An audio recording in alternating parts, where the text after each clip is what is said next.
So our next topic is balanced diet, and it is very important topic because from this you will be able to understand means how we can get all the nutrients from a single diet.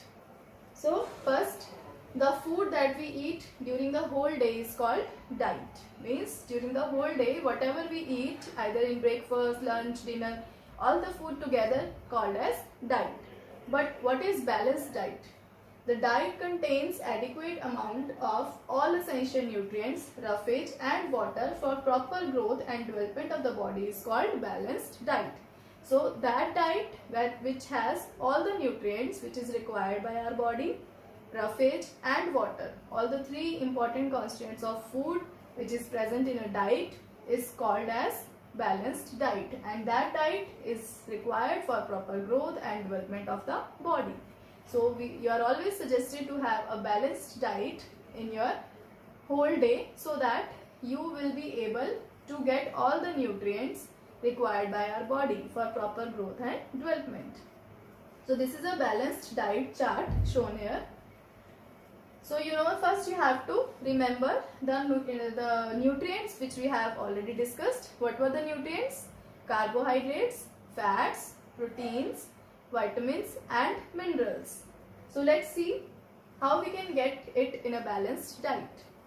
So here you can see we have make a chart here, and you can see here carbohydrates are required in 25%, means this chart has been divided into different portions on the basis of their requirement. So 25% of the balanced diet is formed by carbohydrates, 40% is formed by minerals and vitamins, 10% by fats and 25% by proteins.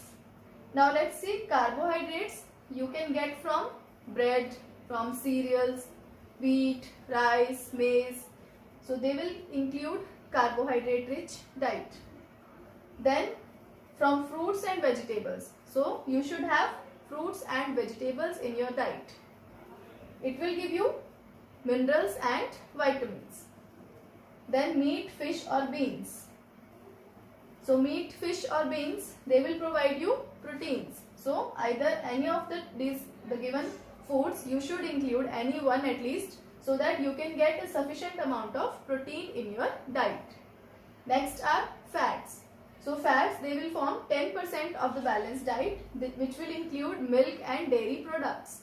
So you should include milk or curd or cheese or other dairy products in your diet so that you will be able to get sufficient amount of fats in it. And if we talk about roughage we can directly get from fruits and vegetables, like the simple fruits like we have and water also you can get from fruits and vegetables, like juicy fruits are there from which you can get water. And water you should be included in the diet. You should take 2 to 3 liters of water a day. So you can see here this chart will show you what are the things that should be included in your diet to have a balanced diet.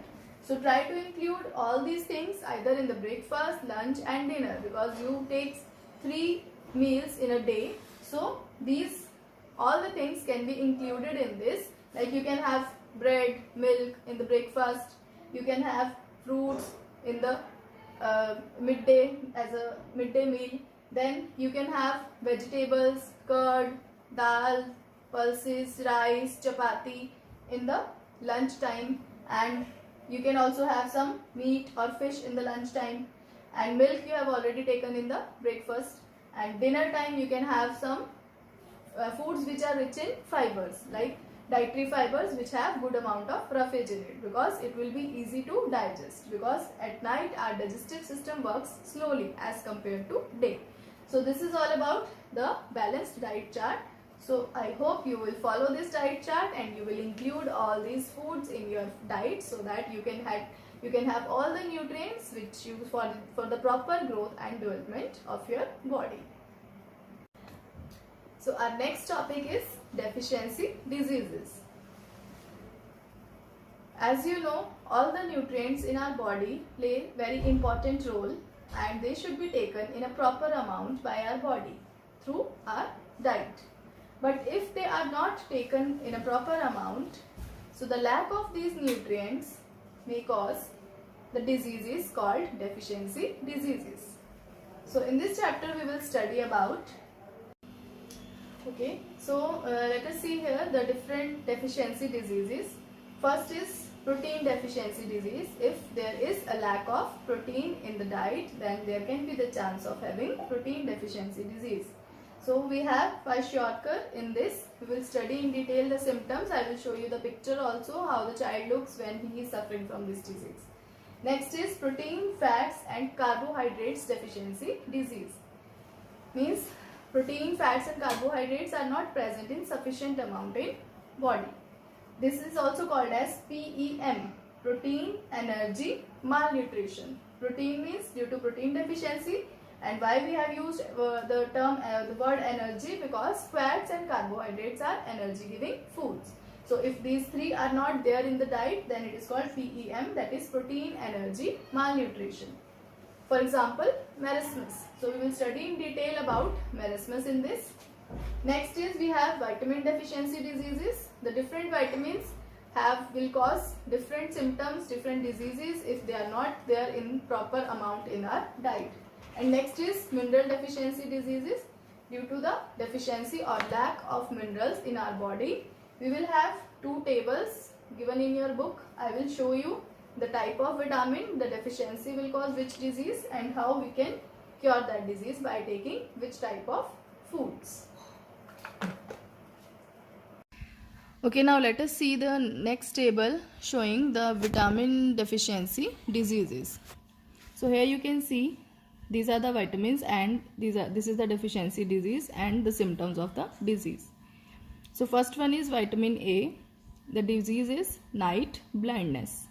Symptoms are poor vision and loss of vision in darkness. So as the name is saying, night blindness means the person is not able to see in darkness. Basically in the night time. Night time पे person जो है उसको clearly दिखता नहीं है. So also there can be a poor vision. Vitamin B1 causes beriberi disease. It can cause extreme weakness in the body, swelling of legs, loss of appetite and weight. Means there will be a lot of weight loss by the body due to deficiency of this vitamin B1. Then vitamin B2, it will cause skin disorders, irritation in eyes, itching or irritation, dry skin, extra dry skin will be there, or inflammation of the tongue, means infection can be there in the tongue. Then vitamin B12, pernicious anemia. So let's see, anemia means when there is a deficiency of blood, the blood cells are not formed properly. So let us see that what are the symptoms of this pernicious anemia. Pale skin, because due to deficiency of blood, the skin becomes yellowish. Deficiency of red blood cells. So red blood cells gives red color to our blood, but due to their deficiency, the skin becomes yellow. Lack of stamina and appetite. If the red blood cells are not there, red blood cells are for oxygen transport, and if they will be not there, the person will not be able to work properly, because it will not get proper energy from the food, due to which the stamina will be less and loss of appetite will be there. Frequent headaches. Sir दर्द जो है इसमें बहुत frequently headache होता है. Vitamin C, scurvy. Scurvy is a disease in which it is a disease in you can say in teeth and gums. Spongy and bleeding gums. So gums become spongy, swelled, and bleeding can take place. Loosening of teeth. Due to swelling of gums, the teeth become loosened. Wounds take longer time to heal, and this is also due to this disease. If there is some wound in the body due to some some accident, very small, if the wound is there, it will not be able to heal easily. Then you can see here scurvy is shown. You can see the redness of the gums and the teeth become loosened. Then vitamin D cause rickets. Softened and bent bones. So vitamin D is basically for making our bones strong. If vitamin D is not there in our diet, then it will cause rickets, in which the bones become very soft and more susceptible to fracture. They can be easily fractured. Bowed legs due to malformation of leg bones. Here you can see the rickets is shown. The legs are not straight, they are bowed because of the weakness in the bones of the legs. Pain in bones, and the pain should be there it will be there in the bones. Next is vitamin K, hemorrhage. This will cause delayed blood clotting, result in the excessive bleeding from the wounds. So any wound is there, then it will cause excessive bleeding, because this vitamin is basically for clotting of blood. If it is not there in a proper amount in our body, then the blood will not clot and the wound bleeding will not be stopped. It will cause excessive bleeding from the wound and excessive loss of blood from the wound. Okay, let us see the next table showing the mineral deficiency diseases. So here you can see these are the minerals and the deficiency diseases along with the symptoms. So first mineral is iron. What will be the deficiency disease due to lack of this iron in the diet? It is called anemia, which means the less hemoglobin produced in the blood. As I have already told you that hemoglobin is a red color pigment present in the blood which helps the transport of oxygen. But if iron is not there, hemoglobin will not be produced in the blood properly, and this will cause anemia. What will be the symptoms? Weakness and fatigue. Fatigue means थकान, बहुत जल्दी थक जाते हैं ऐसे लोग. Loss of weight loss will be there, weight loss will be there. Pale skin means yellowish skin, because hemoglobin provides red color to the blood and skin, and when it will not be there, then it will cause pale skin. Loss of appetite means digestion problem will be there. Next is iodine. Iodine is an important mineral in our diet. We get iodine from salt that we eat in our regular diet. Its deficiency will cause goiter, which is a disease. So it will cause abnormal enlargement of the thyroid gland. Thyroid gland is the gland which is present in our neck area. If it is not there, iodine is not there in our body, then it will cause enlargement of goiter of thyroid gland. Means the thyroid जो neck region होता है हमारा, वो बहुत ज़्यादा swell हो जाता है, जिसको हम goiter बोलते हैं. Retarded growth means growth will be reduced, and mental disability. The person will not be work, means mentally the person will not be fit. Next is calcium. Calcium is, it will cause bone and tooth decay. So the bones and tooth, both they require calcium for the proper working development, but if it is not there, then it will cause tooth decay. Means जो आपके tooth में cavity हो जाती है, that is called tooth decay. Weak bones, excessive bleeding of the gums. Stunted growth means reduced growth, tooth decay and weakness. Next is phosphorus. Phosphorus, the deficiency disease is rickets in children. In children it will cause rickets, cause weakening of bones, poor development, mental retardation means the person is not mentally fit, and retarded growth, reduced growth. Sodium and potassium, it will cause body and muscle weakness, that will cause paralysis. In this case muscle weakness will be there and tiredness, the person feels tired.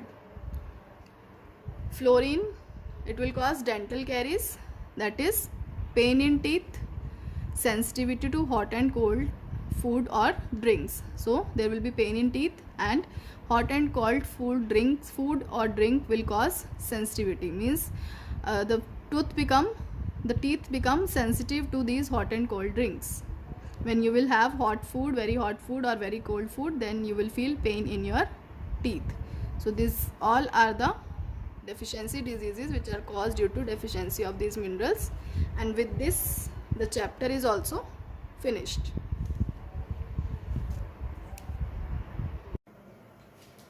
Okay, so next topic is excessive intake of food. Like in the previous topic we have discussed the deficiency diseases, like if we will not take the sufficient amount of nutrients in our diet, there can be the chance we have deficiency diseases. Similarly, we should not take these nutrients in excess amount. So you know that there is a sufficient amount, sufficient quantity in which we have to take nutrients, but if we will take excess of these nutrients, that can also cause problems. Like for example, in case of fats. So if the fat is taken by overeating of food which are rich in fat, it can cause obesity. Obesity means when you feel fullness in your stomach. If you will eat excess of fat, if you will have excess of fat in your body, you will feel obesity, that is fullness of stomach. You will not be able to digest the food properly, and this can be because of having some junk food. Like today the people are moving towards the junk food. They are eating the food which are very rich in fat. So that may cause obesity. Or sometimes it can also cause some severe diseases like cardiovascular disease, like hypertension, arteriosclerosis. In this case, there can be the chance, due to deposition of cholesterol in the arteries, there is the chance of getting heart attack, because there will be no proper flow of blood. Or hypertension. There can be an excess of stress or tension taken by the person who eats excess of fat rich food. So overeating should be avoided. Every nutrient should be taken in a sufficient amount so that for the proper functioning of the body. And one more topic was left, that is loss of nutrients during cooking. And you know that the cooking of food, we know we can eat only cooked food. So while cooking the food, the following points should be taken in mind so that there will be no loss of nutrients during the cooking. The cooking should be in such a proper way so that the nutrients which are present in the food should retain in the food. It should not be like that we are eating good food, we are eating healthy food, green vegetables, leafy vegetables, but the nutrients, they are lost from that food due to our carelessness. So let's see how it can be done. Water soluble vitamins may lose due to cooking in excess water. So sometimes if you will put excess water while cooking the food, there can be the chance that the water soluble vitamins can be lost. So there should be a proper amount of water should be put while cooking the food. Next is high temperature can destroy many vitamins and proteins. So the temperature should be at a proper, like the moderate temperature should be used while cooking the food. If you will cook the food at a very high temperature, that can destroy many nutrients like proteins, vitamins. So while cooking, the temperature should be moderate. It should be not very low or very high. It can also affect the taste of the food. Next is washing of peeled vegetables and fruits. So you should always keep in your mind that while cutting up the fruits and vegetables should be washed before cutting them. If you will wash it after cutting or peeling, then the nutrients will be also washed away along with water. Next is repeated washing.